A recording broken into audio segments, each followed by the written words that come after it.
Hi hello welcome to post 360. నేను మీ మురళీరాపల్లి. మొన్న గనక మనం చూసినట్లయితే వైఎస్ఆర్‌సీపీ నాయకుల పైన ఎమ్మెల్సీ రమేష్ యాదవ్ పైన, అదేవిధంగా వేల్పుల రాము పైన టీడీపీ శ్రేణులు దారుణంగా దాడి చేసి కొట్టడం మనం అంతా చూసాం.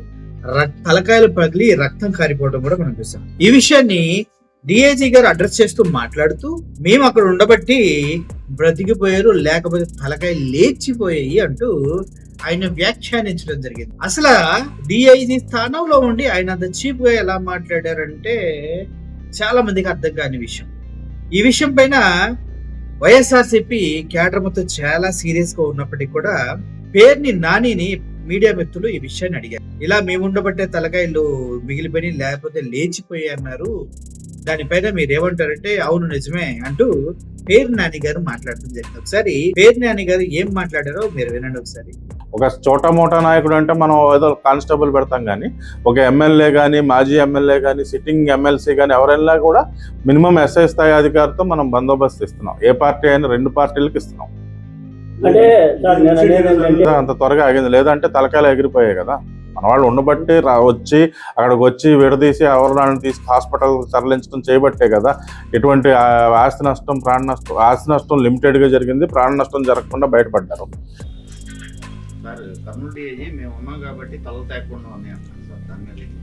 కర్నూలు డిఐజీ గారు మేము ఉన్నాం కాబట్టి తలలు తెగలేదన్నారా? అంటే ఆయన చెప్పేది ఏంటంటే ఎమ్మెల్సీ రమేష్ యాదవ్ అలాగే వేల్పుల రాము వాళ్ళిద్దరూ తలకాయలు తెగకుండా బతికి ఉన్నారంటే నేను ఉండటం వల్లే ఆయన అంటున్నారు. అంటే దురదృష్టం ఏంటంటే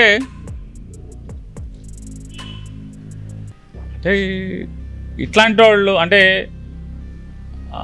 ఇటువంటి అధికారులు ఇక్కడే ఉండిపోతున్నారు. ఇంత నైపుణ్యం, అమోఘమైనటువంటి స్కిల్స్ ఉండి రమేష్ యాదవ్ అలాగే వేల్పుల రాము తలలు తెక్కకుండా, అంటే మామూలుగా అయితే ప్లాన్ ప్రకారం తలలు తెగిపోవాలనుకుంటా, తలలు తెక్కకుండా కాపాడినటువంటి ఇటువంటి అధికారులకి ఖచ్చితంగా పీపీఎంఎస్ లేదా పీపీజీఏ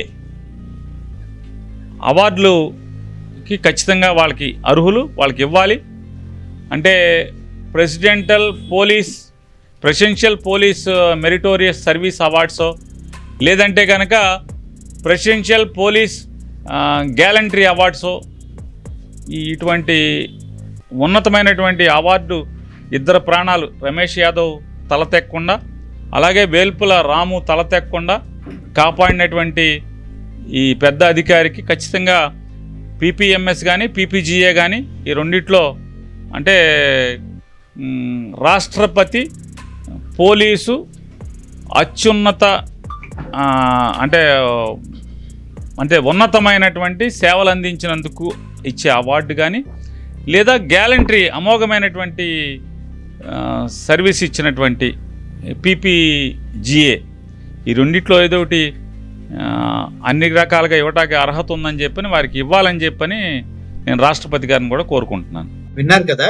అంతేకాదు వైఎస్ఆర్సీపీ వాళ్ళు పత్యాపారాలు చేస్తే ఇలాగే జరుగుతుందంటూ డిఐజీ గారు హితవు కూడా పలికారు. అంటే పత్యాపారాలు ఏం చేశారు అనేది ఆయన చెప్పలేదు, కానీ పత్యాపారాలు చేస్తే ఇలాగే దాడులు జరుగుతాయి అంటూ ఆయన చాలా తెలివిగా హితవు పలకడం కూడా జరిగింది. దానికి పేరు నాని గారు కౌంటర్ చేస్తూ పోలీసు పని చేయకుండా కూటమికి పత్యాపారాలుతున్నారు కాబట్టే ఈ దాడులు వాళ్ళ కళ్ళ ముందే జరుగుతున్నారు, ఈ పత్యాపారాలు మానేస్తే ఈ దాడులు అవి తగ్గుతాయి అంటూ ఆయన కూడా కౌంటర్ ఇవ్వడం జరిగింది. ఒకసారి డిఐజీ గారి మాటలకి మన పేరు నాని గారి కౌంటర్ రెండు ఒకసారి చూసేసేయండి.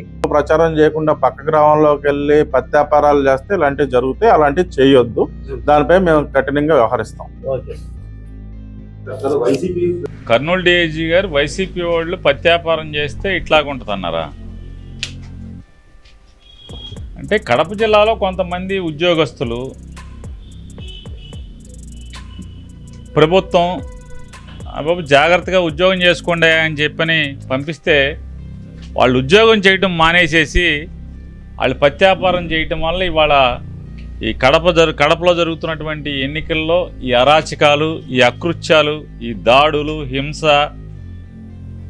పోనీ ప్రతి హింసలో ప్రతిరోజు జరిగే గొడవల్లో ఎవరన్నా కొత్త వాళ్ళు పాల్గొంటున్నారంటే కాదు.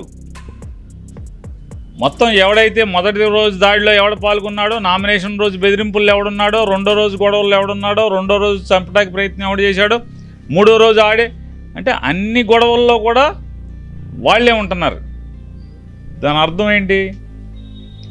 కొంతమంది ఉద్యోగస్తులు కడప జిల్లాలో ప్రస్తుతం ఈ ఎలక్షన్ జరిగే చోట పులివెందుల్లో ఉద్యోగాలు చేయమంటే ఉద్యోగాలు చేయకుండా వాళ్ళు పత్యాపారం చేయడం వల్ల ఇవాళ ఎన్నికల్లో హింస జరుగుతుందనేది మనకు అందరికీ, ప్రజలందరికీ కూడా అర్థం అవుతుంది.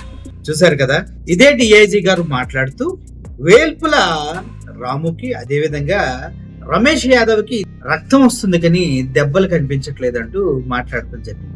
దాన్ని కూడా ఒకసారి వినండి. దానికి కూడా పేరు నాని గారు పూర్తి స్థాయిలో కౌంటర్ చేస్తూ, అవును దెబ్బలు కనిపించకుండానే రక్తం కారే విధంగా కొట్టడం టీడీపీ వాళ్ళకే సాధ్యం అంటూ దాన్ని కూడా కౌంటర్ చేయడం జరిగింది. ఒకసారి ఆ వీడియో చూడండి. వాళ్ళు ఆరోపిస్తున్నారు సార్, నిన్న జరిగిన గొడవలు ఎటువంటి చర్యలు తీసుకోలేదు, ఎందుకు తీసుకోలేదని ఆరోపిస్తున్నారు సార్. ఏమండి ఇప్పుడు అదుపులో తీసుకోవటం అంటే అండి, ఇప్పుడు 307 కేసు పెట్టాడు.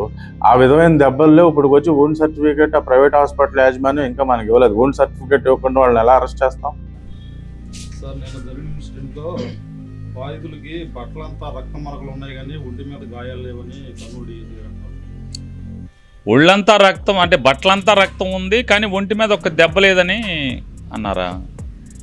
అంటే ఏం చేస్తాం? దురదృష్టం పరిస్థితులు ఏంటంటే కొంతమందికి పొలిటికల్ క్యాట్రాక్ట్ అని చెప్పని వస్తుంది. సాధారణంగా వయసు పెరిగే కొందికి కళ్ళకి క్యాట్రాక్ట్ వస్తుంది. అది క్యాట్రాక్ట్ పరిపక్వతకు వచ్చిన తర్వాత ఆపరేషన్ చేస్తుంటారు. కానీ పొలిటికల్ క్యాట్రాక్ట్ అంటే రాజకీయ శుక్లాలు వచ్చిన వాళ్ళకి చేయగలిగేది ఏముంటుంది? అధికారం పోయినప్పుడు ఉన్న రాజకీయ పార్టీకి ఎవడైతే వాళ్ళ అధికారంలో ఉన్నాడో ఆ అధికారంలో ఉన్నటువంటి రాజకీయ పార్టీకి అధికారం పోగానే ఆటోమేటిక్గా వీళ్ళకి కూడా ఈ రాజకీయ శుక్లాలన్నీ కూడా ఆటోమేటిక్గా ఆపరేషన్ లేకుండానే కరిగిపోతూ ఉంటాయి. కాబట్టి ఇంకా 3.5 సంవత్సరాల్లో ఈ రాజకీయ శుక్లాలు తొలగే వరకు ఎదురు చూస్తూ ఉంటాం. చూసారు కదా, ఓవరాల్ గా డిఐజీ గారు ఇక్కడ 3 విషయాలు మనకు గుర్తు చేస్తున్నారు. ఒకటి, పోలీసులు లేకపోతే వేల్పుల రాము అదేవిధంగా రమేష్ యాదవ్ ఎమ్మెల్సీ ఎవరైతే ఉన్నారో వాళ్ళందరి ఇద్దరు తలకాయలు తెగిపడేవి అనేది ఒకటి. దెబ్బలు తగిలాయి, రక్తం కారింది కానీ దెబ్బలు కనిపించట్లేదని ఇంకోటి. ఇంకో విషయం ఏంటంటే అన్నిటికన్నా ఆశ్చర్యకరమైన విషయం, వైఎస్ఆర్సీపీ క్యాడర్ అంతా పత్తి పంచాయతీలు మానేస్తే వాళ్ళకి ఇటువంటి దెబ్బలు తగలవంటూ ఎంతో కూడా పలకడం జరిగింది. అంటే ఏ విధంగా అయితే డిఐజీ గారు మాట్లాడారో అదే విధంగా పేరు నాని గారు కూడా స్ట్రాంగ్ గానే కౌంటర్ చేస్తూ వాళ్ళని ఏదేదో అవార్డులకి నామినేట్ చేసి అవి ఇవ్వాలని కూడా చెప్పడం జరిగింది. రాబోయే రోజుల్లో దీనికి సంబంధించి మన కర్నూలు డిఐజీ గారిని ఎక్కువగా వైఎస్ఆర్సీపీ వాళ్ళంతా ప్రేమిస్తారేమో, మరి వేచి చూడాల్సిన అవసరం ఎంతైనా. Thank you for watching this video. Murali signing off. Thank you so much.